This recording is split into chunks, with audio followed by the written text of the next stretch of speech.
बिस्मिल्लाहिर्रहमानिर्रहीम। Dear student, अस्सलाम वालेकुम। आज हम जिस टॉपिक के बारे में बात करने जा रहे हैं यूनिट नंबर 16 के अंदर, उसका नाम है रेडियोएक्टिविटी। रेडियोएक्टिविटी क्या होती है, रेडियोएक्टिव एलिमेंट्स क्या होते हैं, इनको डिटेक्ट कैसे किया गया, ये सारी बातें हम आज के इस लेक्चर के अंदर जानने की कोशिश करेंगे। तो डियर स्टूडेंट, सबसे पहले रेडियोएक्टिविटी वाला टॉपिक को स्टार्ट करने से पहले मैं आपको ये बताना चाहता हूँ कि स्टेबल और अनस्टेबल न्यूक्लियाई के अंदर क्या फ़र्क होता है। डियर स्टूडेंट, ध्यान से मेरी बात सुनिएगा जो मैं आपसे करने जा रहा हूँ। रेडियोएक्टिविटी के लिए सबसे पहले आपको समझना है अनस्टेबल न्यूक्लियाई। आप बोलेंगे सर ये अनस्टेबल न्यूक्लियाई क्या होते हैं? अनस्टेबल न्यूक्लियाई जिनका एटॉमिक नंबर 82 से ज्यादा है। अनस्टेबल न्यूक्लियाई एटॉमिक नंबर 82 से ज्यादा होने का मतलब यह है कि इनके पास नंबर ऑफ प्रोटॉन 82 से ज्यादा है। डियर स्टूडेंट, रेडियोएक्टिविटी एक सेल्फ डिसइंटीग्रेशन या सेल्फ डिकेइंग प्रोसेस है जिसके अंदर न्यूक्लियस खुद ब खुद डिके होकर सर्टन रेडिएशन एमिट करना शुरू कर देता है।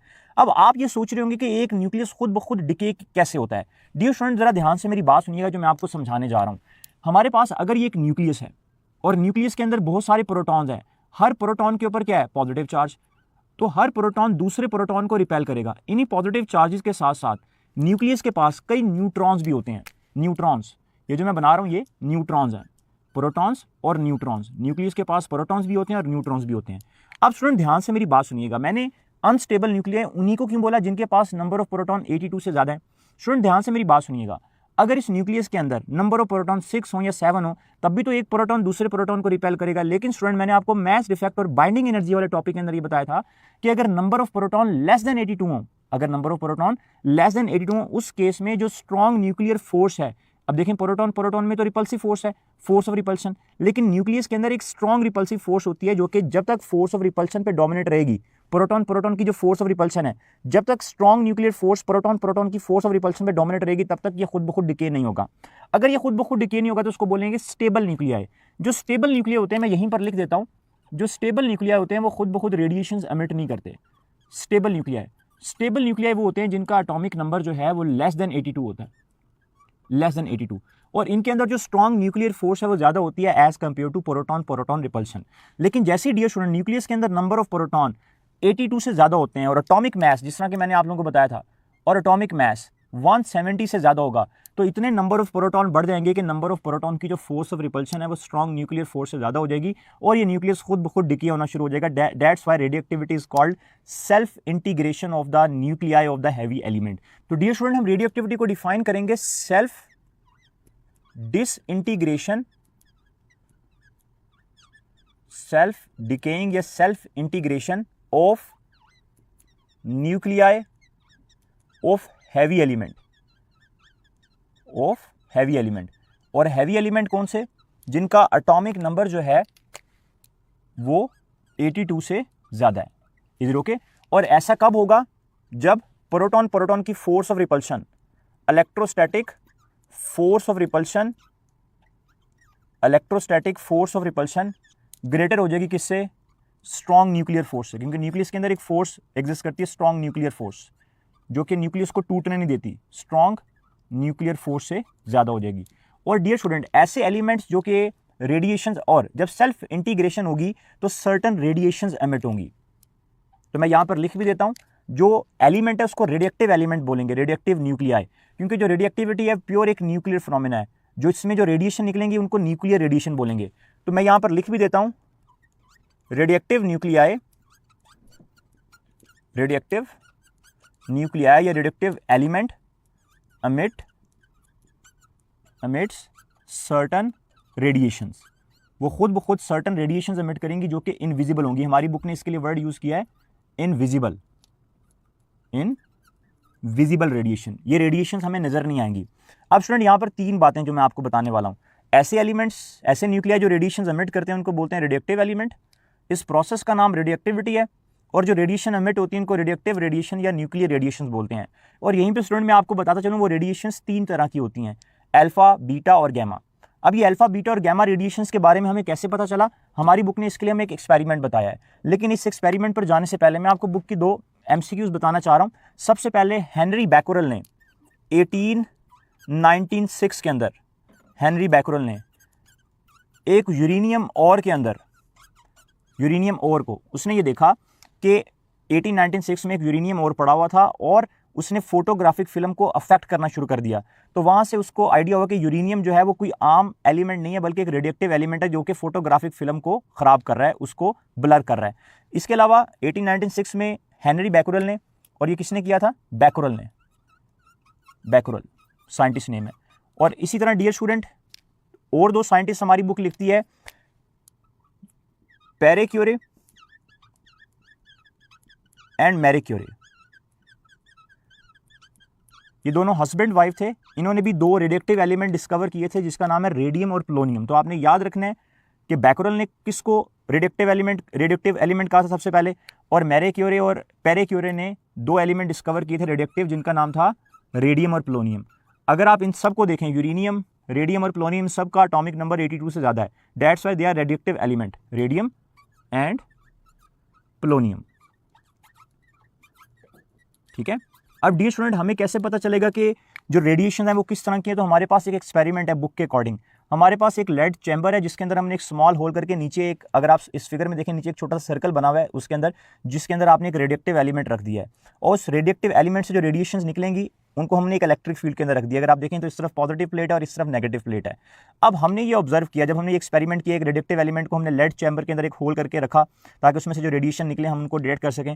तो उनमें से जो कुछ रेडिएशन थी वो पॉजिटिव प्लेट की तरफ जा रही थी, उनमें से कुछ रेडिएशन ऐसी थी जो कि नेगेटिव प्लेट की तरफ जा रही थी, और कुछ रेडिएशन ऐसी थी जो सीधी जा रही थी, फोटोग्राफिक फिल्म पे जाके लग रही थी और वो पॉजिटिव या नेगेटिव की तरफ डिफ्लेक्ट नहीं हो रही थी। तो यहाँ से हमें ये आइडिया हुआ कि जो रेडिएक्टिव न्यूक्लियाई होते हैं, रेडिएक्टिव एलिमेंट होते हैं, वो तीन तरह की रेडिएशन एमिट करते हैं, अल्फा, बीटा और गैमा। अब डियर स्टूडेंट मैं आपको इन तीनों रेडिएशंस के बारे में बताऊंगा कि अल्फा रेडिएशन जो है, जो हमारे पास तीनों रेडिएशन के बारे में डिस्कस करेंगे। जो अल्फा रेडिएशन है वो किस तरह की होती है, बीटा किस तरह की होती है, और गैमा रेडिएशन किस तरह की होती हैं। तो सबसे पहले डियर स्टूडेंट हम चलते हैं अल्फा रेडिएशन की तरफ। अल्फा पार्टिकल्स, या जिनको मैं अल्फा पार्टिकल्स कह लेता हूं, हम इनको अल्फा रेडिएशंस कह लेते हैं।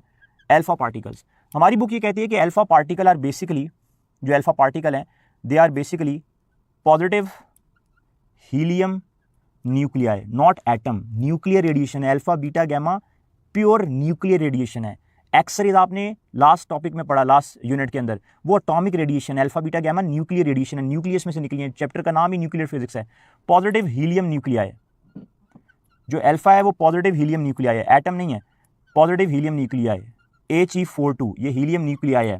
डियर स्टूडेंट अगर आप ध्यान से देखें तो जब एक अल्फा पार्टिकल बनेगा तो दो प्रोटॉन और दो न्यूट्रॉन जो है वो एटम के अंदर से, एक न्यूक्लियस के अंदर से निकलेंगे।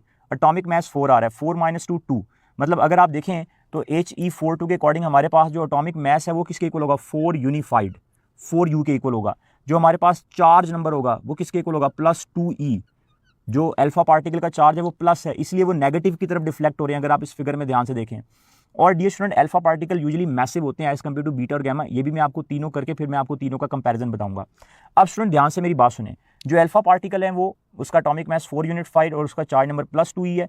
अगर आप ध्यान से देखें तो अल्फा पार्टिकल में अगर हम इसको काउंट करें प्रोटॉन और न्यूट्रॉन कितने हैं, तो हम इसके अंदर जो नंबर ऑफ प्रोटॉन है हमारे पास वो 2 हैं। अल्फा पार्टिकल में प्रोटॉन्स हमारे पास 2 हैं, और हमारे पास इसमें न्यूट्रॉन्स कितने, 4 - 2 अगर आप करें A - Z, तो हमारे पास न्यूट्रॉन्स भी कितने हैं, न्यूट्रॉन्स भी 2 हैं। तो अल्फा पार्टिकल के बारे में अभी जो मैंने आपको इन्फॉर्मेशन बताई है ये आपने याद रखनी है। इसी तरह डियर स्टूडेंट हम लोग चलते हैं बीटा पार्टिकल की तरफ। ये तो हमने बात कर ली अल्फा पार्टिकल की। अब हम चलते हैं, यहाँ पर हम अल्फा पार्टिकल को पॉइंट आउट भी कर दें कि हमने यहाँ पे अल्फा पार्टिकल की बात कर ली है। अब हम चलते हैं बीटा पार्टिकल्स की तरफ कि बीटा पार्टिकल्स का बिहेवियर कैसा होता है। बीटा पार्टिकल्स, डियर स्टूडेंट जो बीटा पार्टिकल्स होते हैं basically, beta particle are the fast moving electron, are fast moving electron. आप बोलेंगे सर इलेक्ट्रॉन तो न्यूक्लियस के गिर्द घूमते हैं, अब ये कौन से इलेक्ट्रॉन है जो कि न्यूक्लियस के अंदर से निकल रहे हैं? तो ये मैं आपको बीटा डिके के अंदर बड़े क्लियर कट करके बताऊंगा कि न्यूक्लियस में से इलेक्ट्रॉन्स कैसे निकल रहे हैं। अभी आप ध्यान से बात सुने, जो बीटा पार्टिकल हैं उनको अल्फा को हम इस सिंबल से शो करते हैं, बीटा को हम एक स्पेशल बी बना के शो करते हैं, और जो बीटा है वो फास्ट मूविंग इलेक्ट्रॉन है। इसके लिए बुक E0-1 भी यूज़ करती है, या आप इसको बीटा 0-1 से भी शो कर सकते हैं। डियर स्टूडेंट अगर आप ध्यान से देखें तो इसका एटॉमिक मास 0 है, 0 बीटा पार्टिकल का। और अगर आप इसका चार्ज नंबर देखें तो इसका चार्ज नंबर क्या है, इसका चार्ज नंबर -E है। अब बीटा पार्टिकल्स में और वो इलेक्ट्रॉन जो न्यूक्लियस के गिर्द रिवॉल्व करते हैं, दोनों में फ़र्क होता है। बीटा पार्टिकल और फास्ट मूविंग इलेक्ट्रॉन जो कि न्यूक्लियस में से निकलते हैं। जो ऑर्बिटल इलेक्ट्रॉन्स हैं वो कुछ और है और इनकी स्पीड के अंदर भी वेरिएशन होती है। तो बीटा पार्टिकल के बारे में आपने याद रखना है, these are basically fast moving electron. अगर आप ध्यान से डियर स्टूडेंट देखें इस फिगर को जो यहाँ पर आपको रिप्रेजेंट हो रही है, अल्फा नेगेटिव की तरफ जा रहा है और बीटा पर नेगेटिव चार्ज, तो बीटा पॉजिटिव की तरफ जा रहा है। अल्फा कम डिफ्लेक्ट हो रहा है, बीटा ज़्यादा मुड़ रहा है। अगर आप देखें ऐसा क्यों है? क्योंकि अल्फा मैसिव है। अल्फा का अगर आप देखें मैस 4 यूनिफाइड और इसका 0 यूनिफाइड, तो अल्फा जो है वो बीटा से, अगर मैं आपकी बुक की लाइन की बात करूं तो आपकी book interaction of radiation with matter में जाके ये बात लिखती है कि जो अल्फा पार्टिकल है वो 7000 टाइम मैसिव होता है एज कंपेयर टू इलेक्ट्रॉन। ये आपने याद रखना है। An alpha particle is 7000 time more massive than electron. Interaction of radiation with matter UHS का डिफाइंड टॉपिक नहीं है, लेकिन उसमें इनकी प्रॉपर्टीज के बारे में बताया हुआ है। तो ये छोटी छोटी बातें आप लोगों ने यहाँ पर याद रखनी है। तो अगर alpha particle 7000 time more massive than है बीटा पार्टिकल से, तो अल्फा ने नेगेटिव की तरफ डिफ्लेक्ट होना है, लेकिन इसकी डिफ्लेक्शन कम है। और यहाँ से यूएचएस में क्वेश्चन भी आया है जो कि मैं आपको एमसीक्यूज के अंदर बताऊंगा। Alpha is massive so it is deflect less, beta का मैस कम है सो इट इज डिफ्लेक्ट मोर, उसने पॉजिटिव की तरफ डिफ्लेक्ट हुआ है सो वो ज्यादा डिफ्लेक्ट हुआ है। इसी तरह स्टूडेंट मैं आपको लास्ट में बताता चलूं गैमा की प्रॉपर्टीज के बारे में। जो गैमा है वो बेसिकली पार्टिकल नहीं है, बल्कि जो गैमा है, गैमा आर बेसिकली रेज। मैं यहां पर लिख भी देता हूं, gamma are not particles, gamma rays. Gamma rays जो गैमा है उनके ऊपर कोई चार्ज नहीं होता dear student, it has no charge. Gamma के ऊपर कोई चार्ज नहीं होता, it has no charge because they are electromagnetic radiations. Basically gamma rays क्या है? They are electromagnetic radiation. ना तो इनका कोई चार्ज नंबर होता है और ना ही इनका गैमा 00, ना इनका कोई एटॉमिक नंबर है और ना ही इनका कोई चार्ज नंबर है। और गैमा रेज इलेक्ट्रोमैग्नेटिक रेडिएशन है, तो इनकी स्पीड जो है वो लाइट की स्पीड 3 × 10⁸ मीटर पर सेकंड के इक्वल है। अगर किसी भी मैटर में से गैमा जाएंगी तो गैमा अपने चार्ज की वजह से आयनाइजेशन कॉज नहीं करेंगी, बल्कि गैमा डायरेक्ट हिट करके आयनाइजेशन कॉज करेंगी। अब डियर स्टूडेंट ये तो सिंपल बुक की बातें जो मैंने आपको बता दी। इसी के साथ स्टूडेंट मैं आपको एक टेबल के बारे में बताता चलूँ जिससे आपको अल्फा, बीटा और गैमा की प्रॉपर्टीज के बारे में क्लियर पता लगेगा कि इनकी प्रॉपर्टीज के अंदर क्या फर्क है। डियर स्टूडेंट वैसे तो interaction of radiation with matter UHS का डिफाइंड टॉपिक नहीं है, लेकिन फिर भी अल्फा, बीटा, गैमा हमारे कोर्स में, तो इनकी प्रॉपर्टीज़ का कुछ डिफरेंस मैं आपको बताता चलूँ। ये आपकी बुक का ही टेबल है 21.1। अगर आप इस टेबल में देखें तो यहाँ पर अल्फा, बीटा और गैमा का कुछ कंपैरिजन आपको दिया हुआ है। सबसे पहले नेचर की बात करता है। Alpha particle are helium nuclear of charge +2e, जो कि मैंने आप लोगों को बताया। बीटा पार्टिकल इलेक्ट्रॉन और positron from the nucleus of charge +-e। आपने तो बोला सर बीटा पार्टिकल पे सिर्फ नेगेटिव चार्ज होता है, बीटा पार्टिकल पे पॉजिटिव चार्ज भी हो सकता है। इसको मैं आपको बीटा डिके के अंदर बताऊंगा। जो गैमा रेज हैं वो बेसिकली इलेक्ट्रोमैग्नेटिक वेव हैं जो कि न्यूक्लियस के अंदर से एमिट होती हैं। ये कैसे निकलती हैं इसको हम न्यूक्लियर ट्रांसमिटेशन के अंदर डिस्कस करेंगे। तो ये टेबल के जरिए आपको जरा आइडिया हो जाएगा कि अल्फा, बीटा और गैमा के अंदर क्या फर्क है जब ये मैटर के साथ इंटरेक्ट करती हैं। अल्फा पार्टिकल का टिपिकल सोर्स है रेडॉन 222, बीटा का इसी तरह गिवन है स्ट्रोंशियम, और गैमा रेज का कोबाल्ट है। अगर आप थर्ड पॉइंट पे आए जो कि एक इंपॉर्टेंट पॉइंट है, आयनाइजेशन 10⁴, अबाउट 10⁴। 10⁴ का मतलब है, और अगर आप बीटा की देखें 10⁴ और गैमा की देखें तो 1 है। तो यहाँ से आपको आइडिया हो रहा है कि सबसे ज़्यादा आयनाइजेशन एनर्जी पावर जो है वो अल्फा पार्टिकल की है। इसकी एक रीज़न ये भी है कि अल्फा पार्टिकल मोर मैसिव है, तो इनकी आयनाइजेशन पावर ज़्यादा है। तो अगर आपसे पूछा जाए सबसे ज़्यादा आयनाइजेशन कौन कॉज करेगा, तो आप याद रखिएगा वो अल्फा पार्टिकल है। अगर मैं आपसे पूछूं कि अल्फा पार्टिकल की आयनाइजेशन पावर बीटा पार्टिकल से कितनी ज़्यादा, तो 100 टाइम ज़्यादा है। 10⁴ और 10⁴ में 10 जो है डिफरेंस 100 टाइम 10⁴ का है। तो याद रखिएगा, मैं यहाँ पर लिख भी देता हूँ। अगर आपसे आयनाइजेशन पावर की बात की जाए कि किसकी आयनाइजेशन ज़्यादा है, तो आपने ये सीक्वेंस याद रखना है, अल्फा, फिर बीटा और फिर गैमा। इसी तरह अगर आप बीटा का कंपैरिजन करें गैमा के साथ तो उसकी भी 100 टाइम ज़्यादा गैमा से बीटा की। इसी तरह डियर स्टूडेंट अगर आप देखें तो range in air several centimetre, several millimetre, और गैमा रेज जो है वो इन्वर्स स्क्वायर लॉ को ओबे करती हैं, जिसमें intensity inversely proportional to r square होती है। तो ये भी आपने याद रखना है। इसी तरह अगर आप देखें अब्जॉर्ब बाय अ पेपर, और बीटा रेज जो है 1 to 5 मिलीमीटर एल्यूमिनियम शीट, और गैमा रेज जो है 1 to 10 centimetre of lead sheet. Lead जो है वो बेसिकली एक बहुत हार्ड मटेरियल है, तो गैमा रेज उसके अंदर भी पेनिट्रेट हो जाती हैं। तो यहाँ से हमें एक चीज़ का आइडिया होता है कि गैमा रेज जो है उनके पास उनका मैस तो कम है, लेकिन उनकी पेनिट्रेशन पावर सबसे ज़्यादा है। तो याद रखना है, अगर मैं पेनिट्रेशन पावर की बात करूं तो पेनिट्रेशन पावर P.P का मतलब है पेनिट्रेशन पावर। पेनिट्रेशन पावर के लिए ये ऑर्डर रिवर्स हो जाएगा। गैमा की पेनिट्रेशन पावर सबसे ज़्यादा है, देन बीटा की ज़्यादा है, देन अल्फा की ज़्यादा है। अल्फा मैसिव ज़्यादा है, तो वो बड़ी जल्दी जो है वो स्ट्रेट लाइन में मूव करेंगे, लेकिन बड़ी जल्दी रुक जाएंगे। गैमा के ऊपर चार्ज नहीं है, तो वो देर तक जाएंगे और एक बड़ा क्लाउड बनाएंगे, जिस तरह कि आप Wilson cloud chamber radiation detector के अंदर हम ये प्रूव भी करते हैं। तो आयनेशन पावर के लिए अल्फा की आयनेशन पावर ज़्यादा है बीटा से, और बीटा की ज़्यादा गैमा से। तो हमारी बुक यहाँ पर 2 MCQ बताती है। जो बीटा है, अल्फा है, उसकी आयनाइजेशन पावर बीटा से 100 टाइम ज़्यादा है, और बीटा की आयनाइजेशन पावर अल्फा से 100 टाइम कम है। लेकिन बीटा की पेनिट्रेशन पावर अल्फा से 100 टाइम्स ज़्यादा है। मतलब जितनी बीटा की आयनेशन पावर अल्फा से कम है उतनी बीटा की आयनेशन पावर अल्फा से ज़्यादा। ये हमारी बुक ने अल्फा और बीटा के दरमियान कंपैरिजन बताया, क्योंकि ये दोनों पार्टिकल हैं और ये दोनों चार्ज रखते हैं। इस तरह डियर स्टूडेंट अगर आप एनर्जी स्पेक्ट्रम को देखें तो उसमें भी लिखा हुआ है कि ये अल्फा सेम एनर्जी से एमिट होते हैं, बीटा और गैमा जो है वो डिफरेंट एनर्जी से एमिट होते हैं। ये हमारे कोर्स कंटेंट का पार्ट नहीं, इसलिए हम इसको डिस्कस नहीं करते।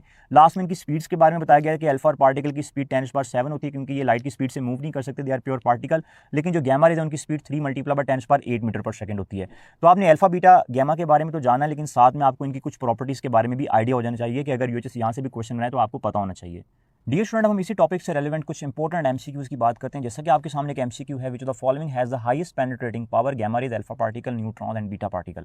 तो आप फौरन से बोलेंगे सर गैमा रेज, लेकिन डियर स्टूडेंट सबसे ज़्यादा पेनिट्रेटिंग पावर जो है न्यूट्रॉन की होती है। आप बोलेंगे सर न्यूट्रॉन जो है उसकी पेनिट्रेटिंग पावर क्यों ज़्यादा होती है? तो डियर स्टूडेंट अगर आप देखें तो गैमा के ऊपर भी चार्ज नहीं है और न्यूट्रॉन के ऊपर चार्ज नहीं है, दोनों के ऊपर चार्ज नहीं है। लेकिन अगर मैं दोनों का कंपैरिजन करूं तो गैमा रेज की निस्बत न्यूट्रॉन का मास ज़्यादा है, न्यूट्रॉन का इनर्शिया ज़्यादा है। दैट्स वाई न्यूट्रॉन जब मैटर के साथ इंटरेक्ट करेगा तो गैमा रेज के मुकाबले में उसका इनर्शिया ज़्यादा होगा और उसके ऊपर चार्ज भी नहीं है गैमा रेज की तरह, तो उसकी पेनिट्रेशन पावर ज़्यादा होगी। तो यहाँ पर जो हमारे पास राइट आंसर आएगा डेट इज चार्ली न्यूट्रॉन्स। तो यहाँ पर अगर आप इसी में ऐड कर लें neutron then gamma then beta then alpha, तो आपके पास 4 की पेनिट्रेशन पावर की एक सीक्वेंस बन जाएगी।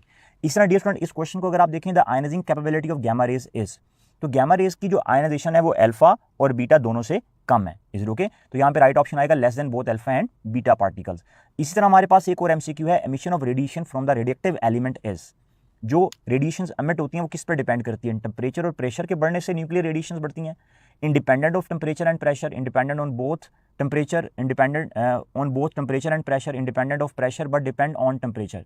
तो डियर स्टूडेंट हमारे पास जो न्यूक्लियर रेडिएशन है वो बेसिकली एक प्योर न्यूक्लियर फिनोमेना है और वो किसी भी एक्सटर्नल फिजिकल फैक्टर के ऊपर डिपेंड नहीं करता। तो यहाँ पे राइट ऑप्शन होगी Charlie, it is independent of both temperature और प्रेशर, ये दोनों के ऊपर डिपेंड नहीं करता। याद रखिएगा ये एक रैंडम प्रोसेस है, सेल्फ डिसइंटीग्रेशन प्रोसेस है, ये न्यूक्लियर फिनोमेना है, तो ये कभी भी टेम्परेचर या प्रेशर के बढ़ने से रेडिएशंस का कोई रोल नहीं होता बढ़ने का। इस तरह नेक्स्ट क्वेश्चन को देखें, जो the following is not affected by electric और मैग्नेटिक फील्ड। एक बहुत अच्छा क्वेश्चन है डियर स्टूडेंट। जो बीटा रेज हैं वो नेगेटिव चार्ज पार्टिकल हैं, डिफ्लेक्ट होंगे इलेक्ट्रिक फील्ड में पॉजिटिव की तरफ, और नेगेटिव चार्ज पार्टिकल जब मैग्नेटिक फील्ड में जाएंगे उन पे मैग्नेटिक फोर्स लगेगी। According to the formula F is equal to q v cross b, magnetic force का फॉर्मूला आप लोगों ने पढ़ा हुआ है। तो बीटा पार्टिकल और अल्फा रेज ये दोनों हमारे पास, अल्फा के ऊपर पॉजिटिव चार्ज है, बीटा के ऊपर नेगेटिव चार्ज है, ये दोनों इलेक्ट्रिक और मैग्नेटिक फील्ड में डिफ्लेक्ट होंगे। लेकिन जो गैमा रेज हैं डियर स्टूडेंट, गैमा रेज जो है उन पर कोई चार्ज नहीं है। अगर उन पर कोई चार्ज नहीं है तो ना तो वो इलेक्ट्रिक फील्ड में डिफ्लेक्ट होंगे और ना ही वो मैग्नेटिक फील्ड में डिफ्लेक्ट होंगे। तो यहाँ पर जो राइट ऑप्शन आएगी वो आएगी बीटा गैमा रेज। और इसी तरह इस क्वेश्चन को अगर आप देखें, रेडिएक्टिविटी इज अ स्पॉन्टेनियस एक्टिविटी या chemical property, a self disintegration property. तो इनमें से तीनों में से कौन सी ठीक है? केमिकल प्रॉपर्टी नहीं है डियर स्टूडेंट, ये एक न्यूक्लियर फिनोमेना है। तो यहाँ पर फर्स्ट वाली और थर्ड वाली ऑप्शन ठीक है, तो यहाँ पर आएगा Charlie option 3 and 1। Self disintegration property है रेडिएक्टिविटी और स्पॉन्टेनियस, अचानक से रेडिएशन एमिट होना शुरू हो जाती हैं, तो यहाँ पे राइट ऑप्शन चार्ली बनेगी। इस तरह अगर आप इस क्वेश्चन को देखें तो ये यूएचएस के अंदर आपसे पास्ट पेपर का एक एमसीक्यू मैंने पूछा है, in a radioactive phenomena observation shown in the figure where alpha deviate lesser than beta in electric और मैग्नेटिक फील्ड। भला इलेक्ट्रिक फील्ड और भला मैग्नेटिक फील्ड हो, अल्फा की लेसर डेविएशन की रीजन क्या है? What is the reason of its less deviation? तो डियर स्टूडेंट जैसा कि आप लोग जानते हैं, मैंने आपको टॉपिक के अंदर भी बताया, अल्फा कम डेविएट इसलिए होती है क्योंकि अल्फा जो है वो हैवियर पार्टिकल है, हैवियर पार्टिकल का मास ज़्यादा होगा, इनर्शिया ज़्यादा होगा, डिफ्लेक्ट होगी लेकिन कम डिफ्लेक्ट होगी। तो यहाँ पे राइट ऑप्शन आएगा Charlie, alpha is a heavier particle.